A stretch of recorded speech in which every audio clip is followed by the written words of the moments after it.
Baghmare hospital में दांतों की बीमारी से जुड़े हर तरह का किया जाता है इलाज, जिसके माहिर oral and maxillofacial surgeon doctor शान करीमी करेंगे आपका उम्मीद से भरपूर इलाज। तो आज ही विजिट कीजिए बाघमारे मल्टी स्पेशलिटी हॉस्पिटल, सकाफरोजा सरकारी उर्दू स्कूल नंबर 4 के पास।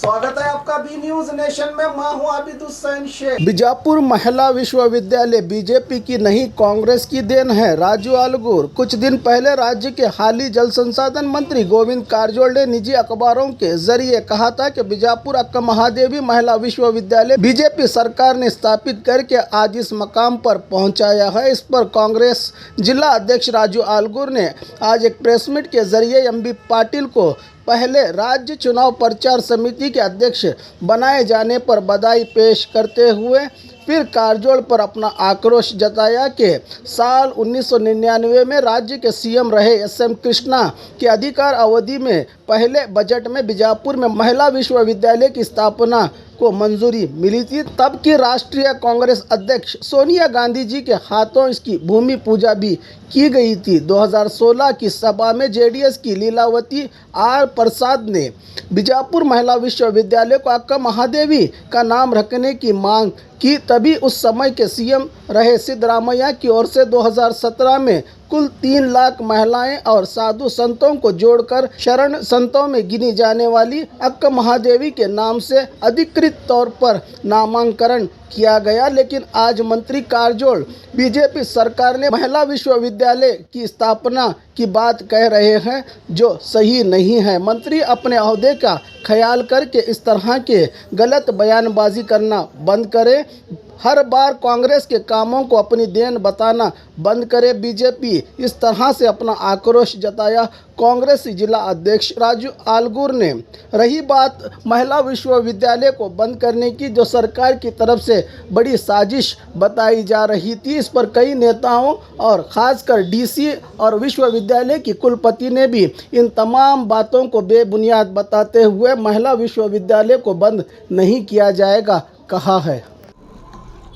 ಇವತ್ತು ಜಿಲ್ಲಾ ಕಾಂಗ್ರೆಸ್ ಕಮಿಟಿಯಲ್ಲಿ ಕರೆದಂಥ ಈ ಒಂದು ಪತ್ರಿಕಾಗೋಷ್ಠಿಗೆ ನಿಮ್ಮೆಲ್ಲರೂ ಕೂಡ ಮಾಧ್ಯಮ, ದೃಶ್ಯ ಮಾಧ್ಯಮ ಮತ್ತು ಪತ್ರಿಕಾ ಮಾಧ್ಯಮದ ಎಲ್ಲ ಮಿತ್ರರಿಗೆ ತುಂಬ ಹೃದಯದ ಸ್ವಾಗತವನ್ನು ಕೋರ್ತಾ ಇದ್ದೀನಿ। ಪತ್ರಿಕಾಗೋಷ್ಠಿಯ ಉದ್ದೇಶ ಮೊದಲನೇದಾಗಿ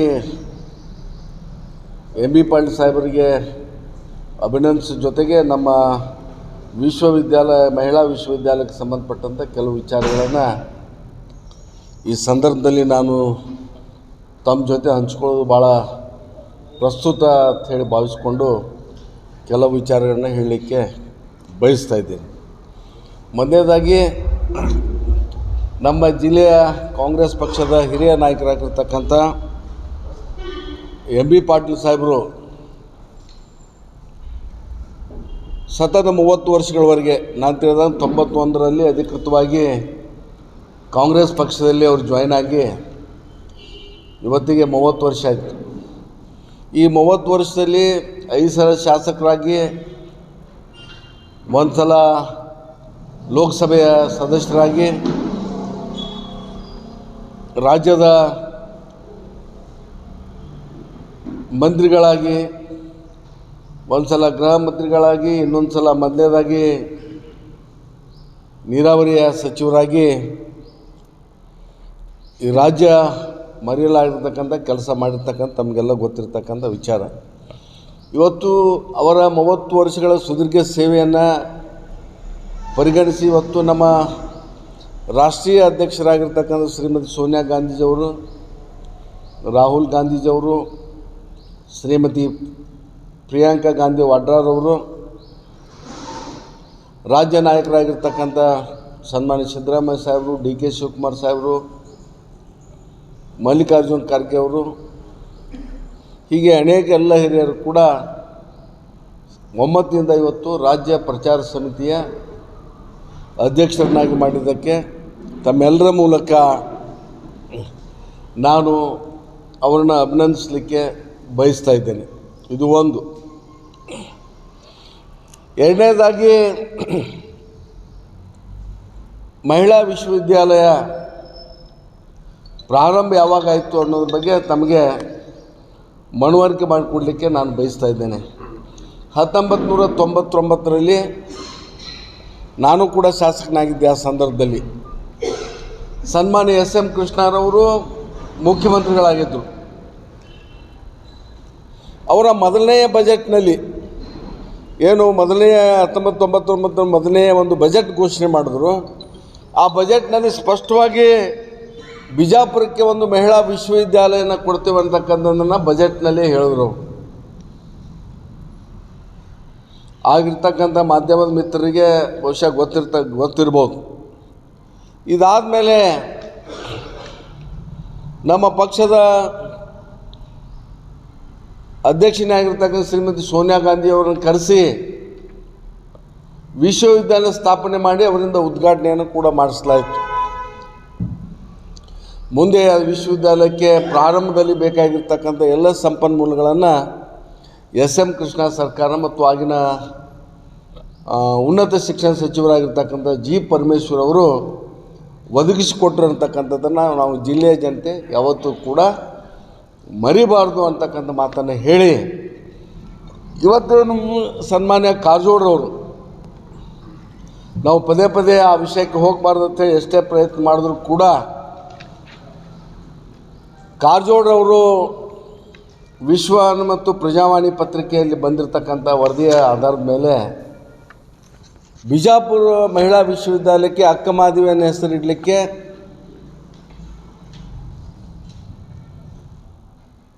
ಒಂದು ಅಪಾರವಾಗಿರ್ತಕ್ಕಂಥ ಕೊಡುಗೆ, ಅದು ಆ ಶ್ರೇಯಸ್ಸು ಸಂಪೂರ್ಣವಾಗಿ BJP ಸರ್ಕಾರಕ್ಕೆ ಸಲ್ತಾ ಇದೆ ಅಂತಕ್ಕಂಥ ವಿಚಾರವನ್ನು ಹೇಳಿದ್ದಾರೆ. ಇದು ಮಾಧ್ಯಮದಲ್ಲಿ ಬಂದಿರತಕ್ಕಂಥದ್ದು. ಅಕ್ಕಮಹಾದೇವಿ ಹೆಸರನ್ನು ಮಹಿಳಾ ವಿಶ್ವವಿದ್ಯಾಲಯಕ್ಕೆ ಇಡತಕ್ಕಂಥ ನಿಟ್ಟಿನಲ್ಲಿ BJP ಸರ್ಕಾರ ಭಾಳ ಶ್ರಮ ವಹಿಸಿದೆ. ಅದರ ಶ್ರೇಯಸ್ಸು BJP ಪಕ್ಷಕ್ಕೆ ಸಲ್ತಾ ಇದೆ ಅಂತಕ್ಕಂಥದ್ದನ್ನು ಹೇಳಿದ್ದಾರೆ. ಇದು ಭಾಳ ಹಾಸ್ಯಾಸ್ಪದವಾಗಿರ್ತಕ್ಕಂಥ ವಿಚಾರ. ಯಾಕೆ ಹಾಸ್ಯಾಸ್ಪದವಾಗಿರ್ತಕ್ಕಂಥ ಹೇಳಿಕೆಯನ್ನು ಕೊಟ್ಟಿದ್ದಾರೆ ಅಂತ ಹೇಳಿದ್ರೆ, ಅಂಗೈ ಹುಣ್ಣಿಗೆ ಕನ್ನಡಿ ಬೇಕಲ್ಲ ಅಂತ ಹೇಳಿ ಏನು ನಾನು ನೋಡಿದೆ. ಅದಂತೆ ಯಾರು ಈ ವಿಶ್ವವಿದ್ಯಾಲಯಕ್ಕೆ ಅಕ್ಕಮಹಾದೇವಿ ಹೆಸರು ಇಡಲಿಕ್ಕೆ ಪ್ರೇರಣೆ ಆಯಿತು ಅನ್ನೋದ್ರ ಬಗ್ಗೆ 2016ರಲ್ಲಿ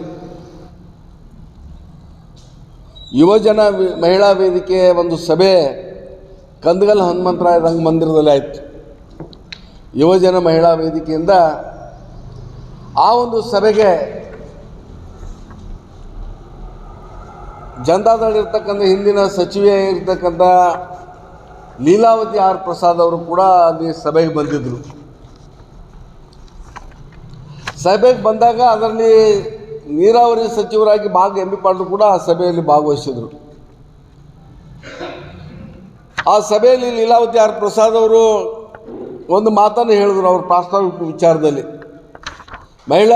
ಈ ಒಂದು ಬಿಜಾಪುರ ಮಹಿಳಾ ವಿಶ್ವವಿದ್ಯಾಲಯಕ್ಕೆ ಅಕ್ಕಮಹಾದೇವಿ ಹೆಸರನ್ನು ಇಡಬೇಕು, ನೀವು ಕ್ರಮ ಕೈಗೊಳ್ಳಬೇಕು ಅಂತಕ್ಕಂಥ ಒತ್ತಾಯವನ್ನು ಸರ್ಕಾರಕ್ಕೆ ಒತ್ತಾಯ ಮಾಡಿದ್ರು. ಆ ಸಭೆಯಲ್ಲಿ ಲೀಲಾವತಿ ಆರ್ ಪ್ರಸಾದ್ ಅವರು ಜೂನ್ 26, 2016ರಲ್ಲಿ ಪತ್ರಿಕಾ ವರದಿ ಕೂಡ ಇದೆ ನಮ್ಮ ಎದುರಿಗೆ. ಆವಾಗ ಎಂ.ಬಿ. ಪಾಟೀಲ್ರವರು ಒಂದು ಮಾತನ್ನು ಆ ಸಭೆಯಲ್ಲಿ ವಾಗ್ದಾನ ಮಾಡಿದ್ರು. ನಾನು ಯಾವುದೇ ಪರಿಸ್ಥಿತಿಯಲ್ಲಿ ಸರ್ಕಾರದ ಗಮನಕ್ಕೆ, ಮುಖ್ಯಮಂತ್ರಿಗಳ ಗಮನಕ್ಕೆ ತಂದು ಈ ಒಂದು ವಿಶ್ವವಿದ್ಯಾಲಯಕ್ಕೆ ಶರಣರ ನಾಡಿನಲ್ಲಿ ಆಗಿ ಹೋಗಿರ್ತಕ್ಕಂಥ ಅಕ್ಕಮಹಾದೇವಿಯನ್ನು ಅವರ ಹೆಸರನ್ನು ಶಾಶ್ವತವಾಗಿ ಉಳಿತಕ್ಕಂಥ ಕೆಲಸ ನಾವು ಮಾಡ್ತೇವೆ, ನಮ್ಮ ಸರ್ಕಾರ ಮಾಡ್ತಾ ಇದೆ ಅಂತಕ್ಕಂಥ ಹೇಳಿಕೆಯನ್ನು ಕೊಟ್ಟು, ಮುಂದೆ ಸರ್ಕಾರದ ಮುಖ್ಯಮಂತ್ರಿಗಳಾಗಿರ್ತಕ್ಕಂಥ ಸಿದ್ದರಾಮಯ್ಯ ಸಾಹೇಬರಿಗೆ, ಆಗಿನ ಉನ್ನತ ಶಿಕ್ಷಣ ಸಚಿವರಾಗಿರ್ತಕ್ಕಂಥ ರಾಯರೆಡ್ಡಿ ಅವರಿಗೆ ಮನವರಿಕೆಯನ್ನು ಮಾಡಿ ಅದನ್ನು ಒಪ್ಪಿಸಿದ್ರು. ಬಿಜಾಪುರ ಜಿಲ್ಲೆಯ ಮಹಿಳಾ ವಿಶ್ವವಿದ್ಯಾಲಯಕ್ಕೆ ಅಕ್ಕ ಮಹಾದೇವಿ ಹೆಸರಿಡ್ತಕ್ಕಂಥ ವಿಚಾರದಲ್ಲಿ ಸರ್ಕಾರ ತೀರ್ಮಾನ ಮಾಡಲಾಯಿತು. ಅದರಂತೆ 7/1/2012 ಸರ್ಕಾರ ಒಂದು ಗೆಜೆಟ್ ಪ್ರಕಟ ಮಾಡ್ತಾ ಇದೆ. ಆ ಗೆಜೆಟ್ನಲ್ಲಿ ಅದನ್ನು ಪ್ರಕಟ ಮಾಡ್ತಾ ಇದೆ ಸರ್ಕಾರ ಅಕ್ಕ ಮಹಾದೇವಿ ಹೆಸರನ್ನು ಬಿಜಾಪುರ ಮಹಿಳಾ ವಿಶ್ವವಿದ್ಯಾಲಯಕ್ಕೆ ಇಡಬೇಕಂತಕ್ಕಂಥ ನಿಟ್ಟಿನಲ್ಲಿ. ಅದರಂತೆ ಆ ಗೆಜೆಟ್ ಆದಮೇಲೆ ರಾಜ್ಯದ ಎಲ್ಲ ಬಸವಣ್ಣನ ಅನುಯಾಯಿಗಳು, ವೀರಶೈವ ಅದ ಮುಖಂಡರು ಮತ್ತು ಏನು ವಚನ ಸಾಹಿತ್ಯಕ್ಕೆ ಬೆಂಬಲಿಸ್ತಕ್ಕಂಥ ಅನೇಕ ಪ್ರಗತಿಪರ ಮುಖಂಡರು ರಾಜ್ಯದಲ್ಲಿ ಈ ವಿಚಾರಕ್ಕೆ ಬೆಂಬಲವನ್ನು ವ್ಯಕ್ತ ಮಾಡಿರ್ತಕ್ಕಂಥದ್ದು ಆ ಸಂದರ್ಭ ತಮ್ಮೆಲ್ಲರಿಗೂ ಕೂಡ ಗೊತ್ತಿರ್ತಕ್ಕಂಥ ವಿಚಾರ. ಅದಾದಮೇಲೆ ವಿಶ್ವವಿದ್ಯಾಲಯಕ್ಕೆ ಅಧಿಕೃತವಾಗಿ 11 ಜೂನ್ 2017 ಇಲ್ಲೊಂದು ಸಭೆ ಆಗ್ತಾಯಿದೆ. ಮಹಿಳಾ ವಿಶ್ವವಿದ್ಯಾಲಯ ಒಂದು ದೊಡ್ಡ ಸಭೆ ಆಗ್ತಾಯಿದೆ. ಆ ಸಭೆಯಲ್ಲಿ ಮಾನ್ಯ ಮುಖ್ಯಮಂತ್ರಿ ಆಗಿರ್ತಕ್ಕಂಥ ಸಿದ್ದರಾಮಯ್ಯ ಸಾಹೇಬರು, ಆಗಿನ ನೀರಾವರಿ ಸಚಿವರಾಗಿರ್ತಕ್ಕಂಥ MB ಪಾಟೀಲ್ ಸಾಹೇಬರು ಮತ್ತು ರಾಯರೆಡ್ಡಿ ಅವರು, ಉನ್ನತ ಶಿಕ್ಷಣ ಸಚಿವರಾಗಿರ್ತಕ್ಕಂಥ ರಾಯರೆಡ್ಡಿ ಅವರು, ನಮ್ಮ ಜಿಲ್ಲೆ ಎಲ್ಲ ಅವಾಗ 7 ಶಾಸಕರಿದ್ದು ನಾವು ಕಾಂಗ್ರೆಸ್ ಪಕ್ಷದಿಂದ ನನ್ನನ್ನು ಸೇರಿ 7 ಶಾಸಕರಿದ್ದಂಥ ಸಂದರ್ಭದಲ್ಲಿ ನಾವೆಲ್ಲ ಸಭೆಯಲ್ಲಿ ಭಾಗವಹಿಸಿದ್ವಿ ಮತ್ತು ನಾಡಿನ ಅನೇಕ ಸ್ವಾಮೀಜಿಯವರು ಅದಕ್ಕೆ ಸಾಕ್ಷಿ ಆಗ್ತಾ ಇದ್ದಾರೆ.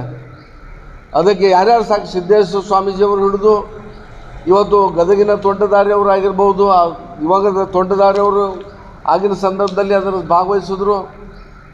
ಹೀಗೆ ಅನೇಕ ಸ್ವಾಮಿಗಳು, ಸುತ್ತೂರು ಸ್ವಾಮೀಜಿಯವರು, ಅನೇಕ ನೂರಾರು ಸ್ವಾಮೀಜಿಗಳು ಕೂಡ ಸಭೆಯಲ್ಲಿ ಭಾಗವಹಿಸಿ ಅವತ್ತು ಅಧಿಕೃತವಾಗಿ ಬಿಜಾಪುರ ಜಿಲ್ಲೆಯ ಮಹಿಳಾ ವಿಶ್ವವಿದ್ಯಾಲಯಕ್ಕೆ ಅಕ್ಕ ಮಹಾದೇವಿಯ ಹೆಸರನ್ನು ಅಧಿಕೃತವಾಗಿ ಸರ್ಕಾರ ಘೋಷಣೆ ಮಾಡೋದ್ರ ಮುಖಾಂತರ ಕಾರ್ಯಕ್ರಮವನ್ನು ಮಾಡಿತು.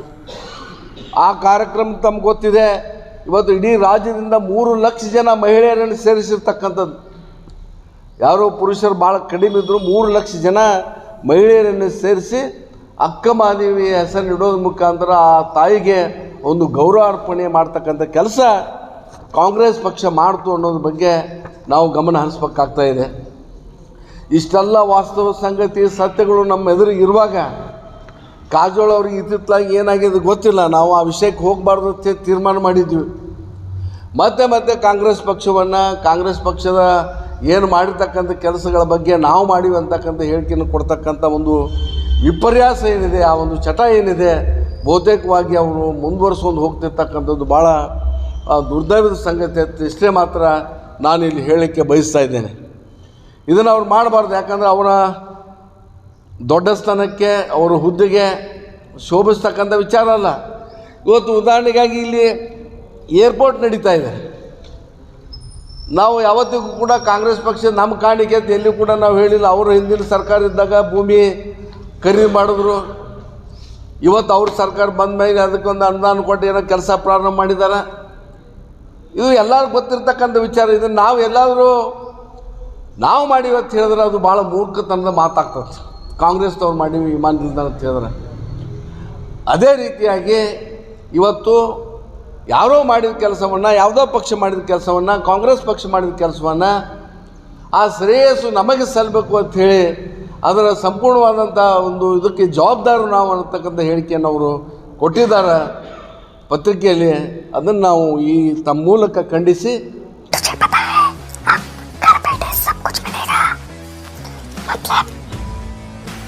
Food, grocery, Rao, chicken, mutton, fish, vegetables, fruit, juice, मिठाई, मेडिसिन, चाय और पान भी, वो भी अपने मनपसंद शॉप से सिर्फ 30 मिनट में अपने घर तक।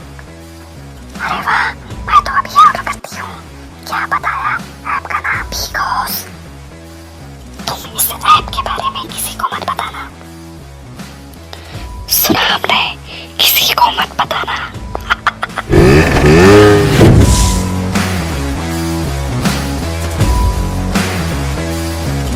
और खबरों के लिए देखते रहिए बी न्यूज़ नेशन।